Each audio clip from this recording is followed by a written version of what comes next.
The next thing I want to talk about is the size of the Parshios. So it's really not something that's that complicated, and it's really quite simple. Assuming you know what size tefillin you want, either a 35 for standard, 34, 35 standard size batim, or if you want Chabad batim, if you're Chabad, then the Parshios which you choose will likely be written according to the size of the batim. Alter Rebbe's Ksav is a larger parsha, which is typically associated with larger batim. So Alter Rebbe's Ksav, it might be harder to find, or a sofer that's willing to write smaller, so that it could fit in a standard size 34, 35 batim. Smaller size Parshios will definitely fit in the larger size batim. So size of the Parshios is not really something you have to bring up when you're purchasing the tefillin, unless you're looking to get a really smaller size pair of tefillin. Then you may have to take that into consideration because, like I in my experience, I think I mentioned this in the video with the batim. The smallest size batim that could fit a standard size parsha is a size 28 millimeter batim. But I do have to say this with some reservation because one of the things that you'll find that there's the differentiation between the more expensive Parshios and the lesser expensive Parshios, it's the beautifulness of the writing and how much care and attention to detail. But it is also the parchment that they're writing on. So like my more expensive Parshios are usually writing on a more expensive cloth. It's a little bit thinner, it's a little bit nicer, versus the lesser expensive Parsha. It's very well written, but the cloth that the sofer uses could sometimes be a little bit thicker, and then it has difficulty fitting into the 28 millimeter batim. Depends which batim. Each batim, if it's off by like 1/10 of a millimeter, that's sometimes all the difference it can make, because I will not squish Parshios inside the batim. So, standard size Parshios could almost always fit in size 28 millimeter batim, and I can provide that for you if you want. We can do that.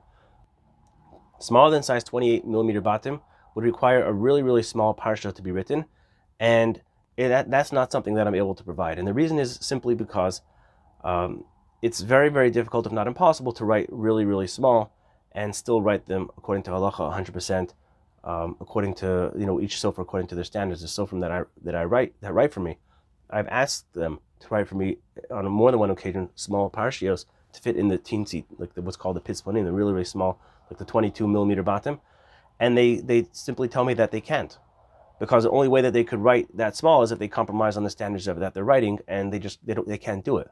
They're not willing to do it. And every now and then I do get such small batim for checking, and the parshios that are inside are compromised in the beauty, and sometimes some aspects in halacha that are required to be there, and they're like at best minimally kosher. So and it will cost quite a bit more, because to write so small is very difficult, so it will cost a lot, and the quality of the parsha won't even be as great as a parsha half the cost of that. Let's say it's $1,000 for nice parshios, so it'll cost you $2,000 for the small ones, and the small ones will not be as nice as the $1,000 parshios because they're smaller and they have to compromise on certain detail of the letter in order to be able to write it. So you just have to keep that in mind that first of all, if you do want to get such small tefillin and parshios written that small, that's not something that I could provide for you. And if you are able to find somebody that's going to provide it for you, in most cases, it could be there's an exception to the rule. I'm not saying I've met every single sofer out there, but in most cases, you're going to be compromising on the quality of the writing, the niceness and the kosherness of the writing, in order to accommodate the small size tefillin which you want.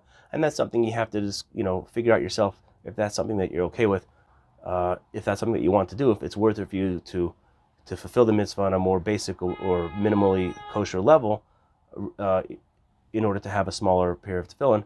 That's something you have to make a decision on your own. So again, if you're not yet subscribed to the channel, subscribe. If you like this video, give the video a thumbs up, and I'll see you on my next video. Another video coming out real soon, and stay tuned.